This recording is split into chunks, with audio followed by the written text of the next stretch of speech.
राम राम।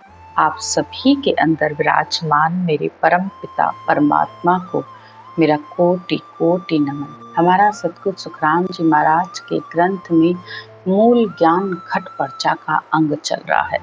सतगुरुदेव मूल ज्ञान बताते हुए कहते हैं कि संसार में ज्ञान करना, ज्ञान को सुनना, पढ़ना, बोलना, ये सब आसान है, लेकिन उसके रास्ते पर चलना बहुत ही कठिन है। ब्रह्म के देश की प्राप्ति इतनी आसानी से नहीं हो जाती है, क्योंकि मनुष्य संसार में सब कुछ कर लेगा, यज्ञ कर लेगा, हवन कर लेगा, शुभ कर्म भी कर लेगा, तीर्थों पे भी चला जाएगा, दान पुण्य सहनशीलता सब कुछ शुभ शुभ कर लेता है और इनको करने में उसको इतनी दिक्कत नहीं आती है। लेकिन अगर उससे ये कहो कि बैठ के एक आधा घंटा बैठ के इस नाम जप को, सिमरन को करे, वो उसके लिए सबसे बड़ा मुश्किल काम हो जाता है। वो ही नहीं होती है, यानी रटना तो उससे होती ही नहीं है। और बैठेगा तो कभी कहेगा मन नहीं लगा, कभी कहेगा दर्द हो रहा है, कभी कहेगा विचार आ रहे हैं, कभी कुछ। तो रटना करना सबसे मुश्किल काम है। और इस रटना यानी इस सिमरन के किए बिना तुम उस ब्रह्म देश में पहुंच भी नहीं सकते। जब तक चलोगे नहीं तब तक पहुंचोगे कैसे। और अगर किसी ने इस मन को समझाकर चलना शुरू भी कर दिया तो ये रास्ता भी कोई आसान नहीं है उस ब्रह्म देश में पहुंचने के लिए। सतगुरुदेव कहते हैं 7 समुद्र पार जाने के बराबर है। 5 विषय 25 प्रकृतियां हर समय इसको रोकने के लिए खड़ी रहती हैं। 4 घाटे कंठ, हृदय, नाभि, 10वां द्वार, इन सबको पार करना पड़ता है। फिर 3 गुण, 10 इंद्रियां, माया, ब्रह्म, हर कोई बीच में इसको ठगने के लिए बैठा रहता है। अहमता, ममता, राग, द्वेष, मैं, मेरा, कितनी चीजें हैं जो इसके अंदर भरी हुई हैं। हर कोई माया किसी न किसी रूप में, जैसे ही ये भक्ति करने के लिए बैठता है तो कोई न कोई आड़े आकर इसके खड़े हो जाते हैं। तो इन सबको जीतना कोई आसान नहीं है, लेकिन अगर तुम्हें इसको जीतना है तो उसका सबसे सरल उपाय उन्होंने एक ही बताया है कि इस राम के नाम को इस आती जाती श्वास में रटो तो वो ने अक्षर आए। और उस ने अक्षर, उस शब्द धुन में इतनी ताकत है कि ये सबसे लड़कर तुम्हें जितवाकर उस पर ब्रह्म के देश में ले जाएगा। ये आएगा तो कोई भी तुम्हें रोक नहीं पाएगा, चाहे सुमेरु यानी चाहे यमराज का स्थानीय क्यों न हो, ये काल भी उसको जीत नहीं पाएगा। वो काल की पहुंच से भी परे है। वो इस आत्मा को उस देश में ले जाता है। तो इस तरह सतगुरुदेव बता रहे हैं कि इस तरह ये ब्रह्म की प्राप्ति का रास्ता कितना कठिन है, लेकिन उसको पार कैसे किया जा रहा है, साथ ही साथ वो ये भी बता रहे हैं। तो सबसे पहले वो बताते हैं ब्रह्म के देश की गेल बहुत कठिन है, बीच 2104 घाटा। ब्रह्म की प्राप्ति का रास्ता बहुत ही कठिन है। इस शरीर में सबसे बड़े 4 घाटे हैं, कंठ, हृदय, नाभि और 10वां द्वार। ये सबसे भारी स्थान है। शब्द पहले कंठ स्थान पे आता है, फिर हृदय, फिर नाभि, और फिर नाभि से पलटकर जब वो बंकनाल पीठ की तरफ जाता है तब उसे उस 10वें द्वार को पहुंचने का रास्ता मिलता है। इतनी आसानी से नहीं मिलता है, लेकिन उसके बीच में भी कई ऐसे स्थान हैं जहां पर वो रुक जाता है। जैसे 21 मेरुदंड की गांठें, यानी ये जो हमारी रीढ़ की हड्डी है जिसे बंगनाल भी कहा जाता है, यहाँ पर आना, कुंडली जागरण यानी शेष लोक के स्थान पर आना। शेष भगवान ऐसे ही किसी को जाने का रास्ता नहीं देते हैं। जब तक सत्शब्द नहीं आता है तब तक आत्मा को आगे बढ़ने का रास्ता नहीं मिलता है। ऐसे लगता है जैसे कोई पाताल में चला गया हो कोई। इस सत शब्द के दर्शन करने के लिए ही शेष भगवान अपना फन ऊपर करते हैं और फिर उसमें से होकर ये शब्द आगे बढ़ता है।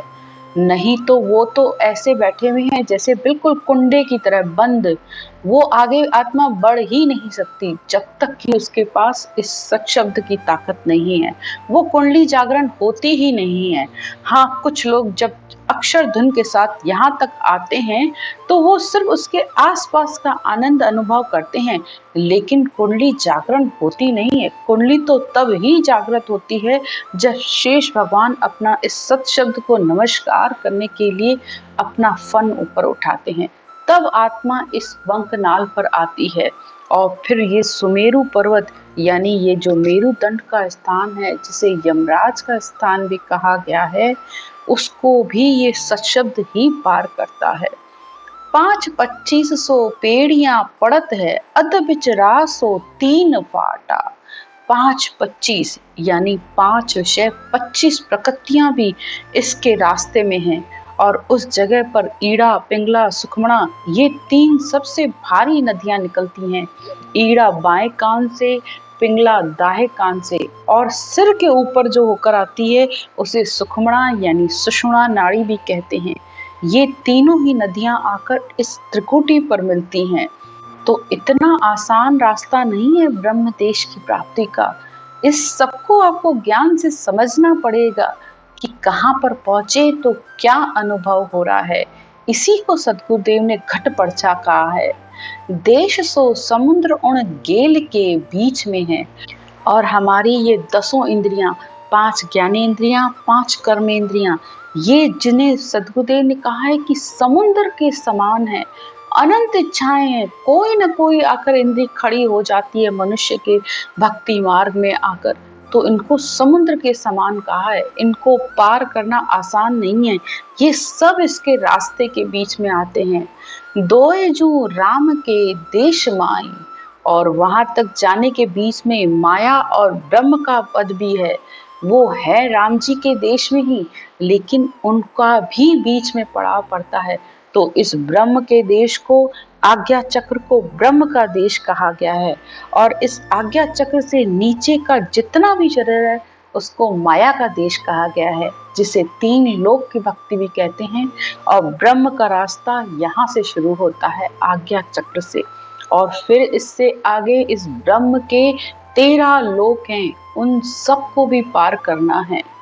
आगे सदगुरुदेव कहते हैं, बीच में पहाड़ ता माए झक रहत है, जम के शीश होए गेल जाही। अब इस ब्रह्म के देश में जाने के लिए जो सबसे भारी घाटा जो है वो है पहाड़ के समान है। वो इस मेरुदंड को कहा गया है, इस 90 चक्र को। इसको पार करना इतना आसान नहीं है। आत्मा आकर यहाँ पर अक्सर आकर सब रुक जाते हैं।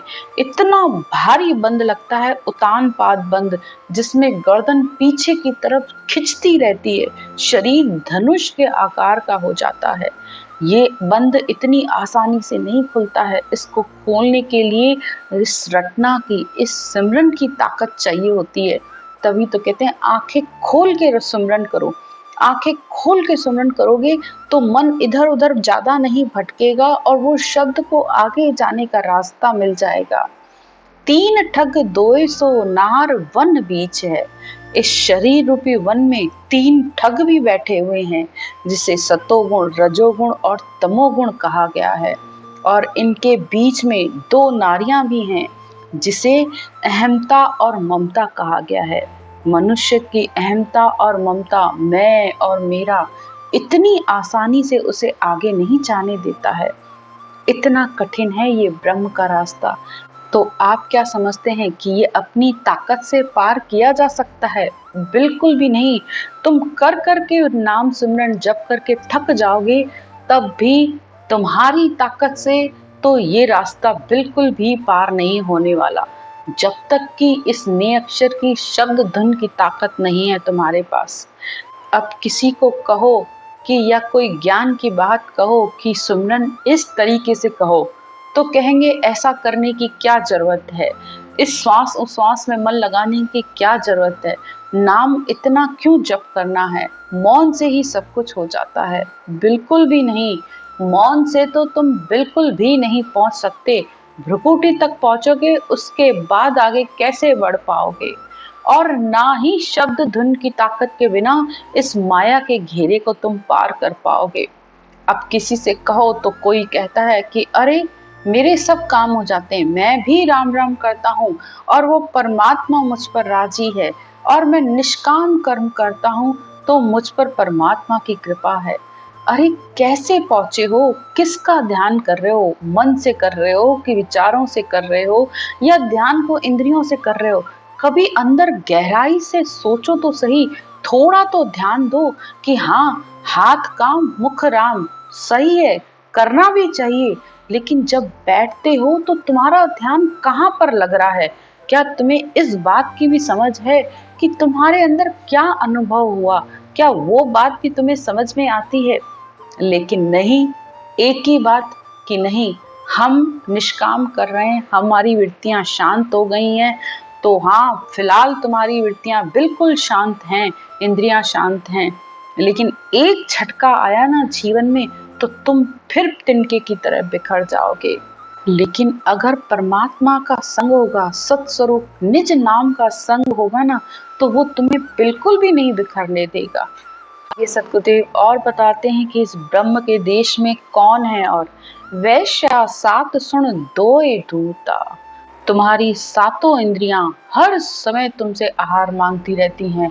आंखें, दो कान, दो नासिका द्वार, एक मुख, इनको हर समय भोजन चाहिए होता है। आंखों को संसार को देखना, कानों को सुनने की आदत, मुंह से श्वास, नाक से श्वास लेना, मुंह से बोलने की आदत, कभी किसी की निंदा, कभी किसी की प्रशंसा। हर समय तो ये इंद्रियां तुम्हारे वश में हो ही नहीं सकती, कैसे करोगे? लेकिन जिस दिन ये सत्शब्द आ गया तो ये सातों इंद्रियां इसकी आरती करती हैं। और ये आरती कैसे होती है? एक आरती तो होती है आत्म ब्रह्म की, दूसरी आरती होती है परमात्म ब्रह्म की, सत्स्वरूप की। तो इस निज स्वरूप की आरती ये आंखें उसको देखने के काम करती हैं, यानी सुर दृष्टि से उस शब्द धुन का ये आत्मा दीदार करती है, कानों से उस धुन को सुनती हैं, और नासिका से श्वास प्रश्वास में इस ब्रह्म के नाम को, राम के नाम को एक मुख से लेती हैं। तो सहज में ही ये आरती होती रहती है। कानों से ज्ञान सुनता है, मुख से रटना करता है, और सुर दृष्टि से उसका ध्यान होता है। तो कितनी सरलता से ये सारी इंद्रियां वश में हो जाती हैं। दास सुखराम कह सर्व ए जीतिया, ता दिन आद घर जाए पहुंचा। तो सतगुरुदेव कहते हैं कि जिस दिन मैं उस घर में पहुंचा तो मैंने सबको जीत लिया, इन इंद्रियों को, मन को, पांचों विषयों को, दसों समुद्र को, माया को, ब्रह्म को, सब पर जीत कर वो आत्मा उस पूर्ण ब्रह्म में समा गई। तो इस शब्द ब्रह्म की ताकत से आत्मा ने उस ब्रह्म देश का पता किया। भले कितना ही कठिन रास्ता था, लेकिन इसकी ताकत से आत्मा ने उसको पार कर लिया। आज की चर्चा यहीं तक। राम राम।